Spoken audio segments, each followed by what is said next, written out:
We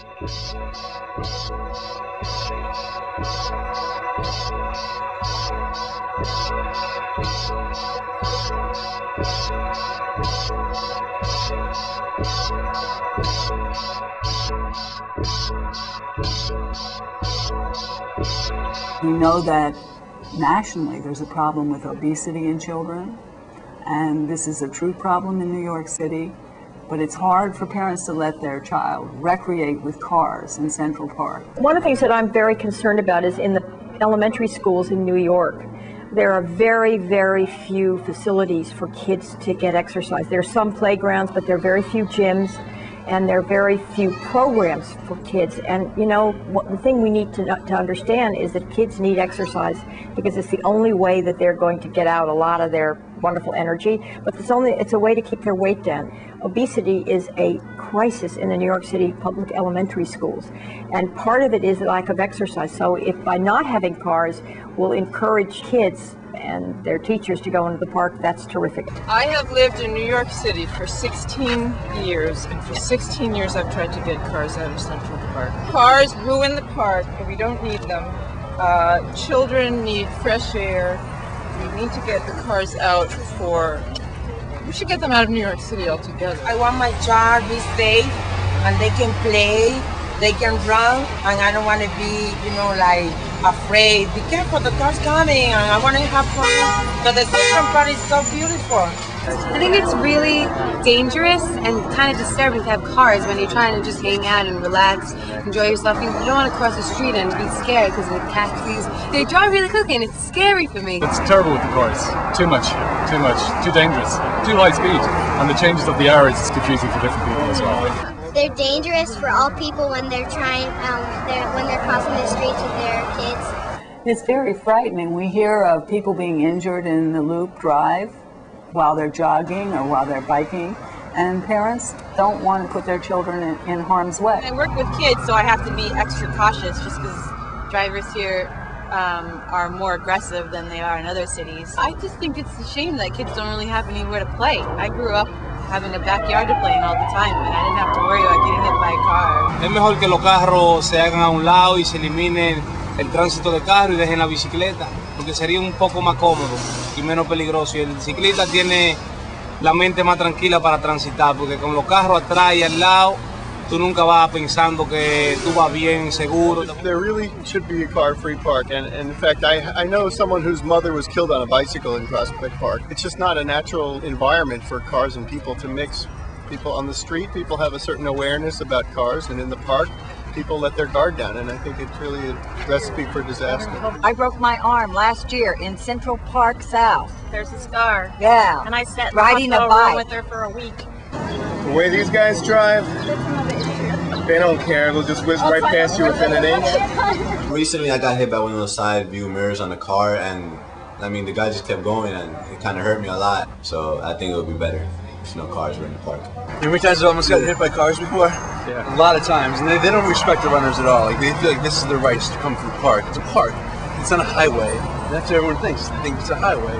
So we run through here, people just drive like crazy. They think they have the right of way in a park made for pedestrians, which is honestly leads to a lot of accidents. So that's why I just stopped and decided. Good luck.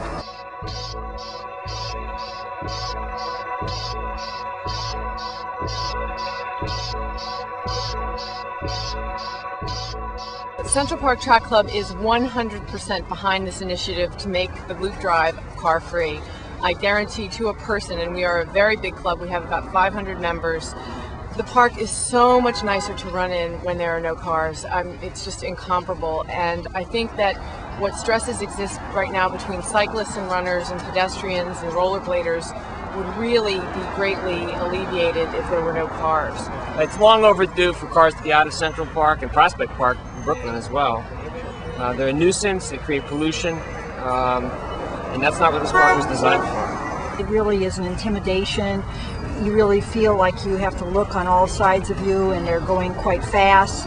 And it's very busy with runners and rollerbladers and bicyclists, and they're really, with the volume that has come in the park with people enjoying the park, the cars really have become a greater danger to us all. We go out to some of the visually challenged members of the Phillies Club and take them riding a tandem. And the only time you can do that is Saturday morning, because there's no way I'm going to, put a blind rider in this traffic riding in the park. I mean, it would be, they wouldn't want to do that. It would be irresponsible of me. It's very dangerous with the cars running in the park, and we should have, access to the park like anyone else. The park is made for people to run and exercise, and the cars have no right to do it.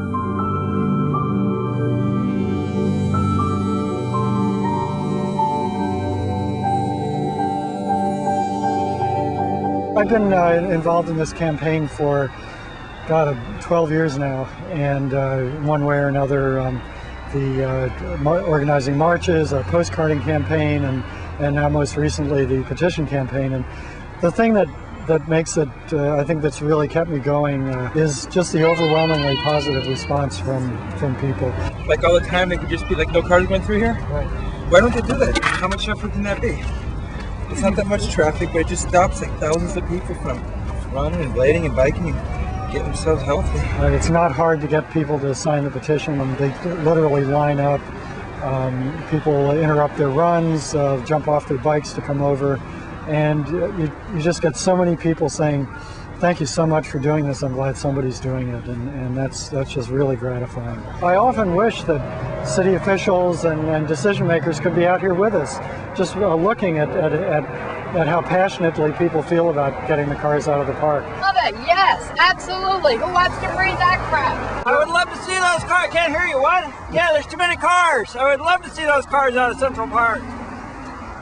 You know what, on rollerblades, I need to feel like I'm safe and have some room, and I've had people almost come over and like kill me, so please, get the cars out. To get the cars out of the park so that the cyclists and the rollerbladers and the runners can all have their own space, as opposed to having a space for the cars and a little space for everyone else. It's very sad.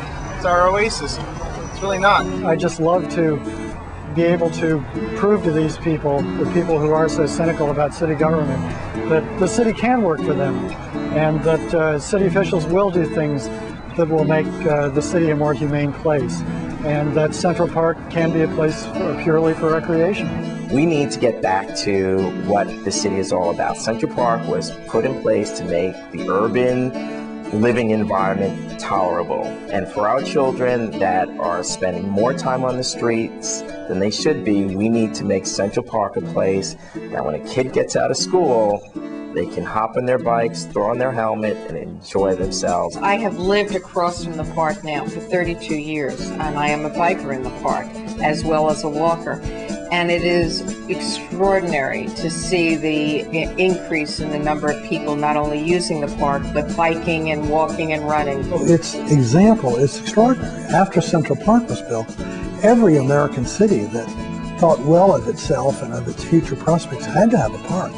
And they were thinking of the purpose of the park. The purpose of the park was to be the lungs of the city, a place where people could almost literally rub elbows with people of different ethnicities and different classes than themselves, and that the end result was, from being in the park, you were sort of become a better person, not to become a person who could more quickly get from one place to another. Central Park saves New York from being just a big city. It's a big city with a beautiful place in the middle of it. The cars take a lot of that away, so let's bring it back. That's what it was built for. No more cars in the park. Hey, you can hardly breathe around here.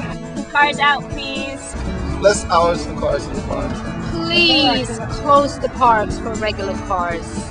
We need it for the safety of our children. Cars out of Central Park. Mayor Bloomberg, council members, please meet me here any morning. I'll take you on my run. We can walk it, and I will show you what it's like here with the cars. I think you would instantly agree that it is much better, much safer, better for New Yorkers, better for people to have the cars out of Central Park. I used to park, almost day and night, so I hope that, we can have no cars here and have people, have children, bikers, everybody enjoying the park. They're annoying, they're smelly, they're hazardous, and there's other places for them to be in the city that need to be there. And they interfere with the fun that we have. Yeah, please, Mayor Bloomberg and the council members, please get the cars out of Central Park. We need it. I still think it's right around the corner because I believe in the city, and I believe that in the end, city officials are going to do what's right. That would love of the cars.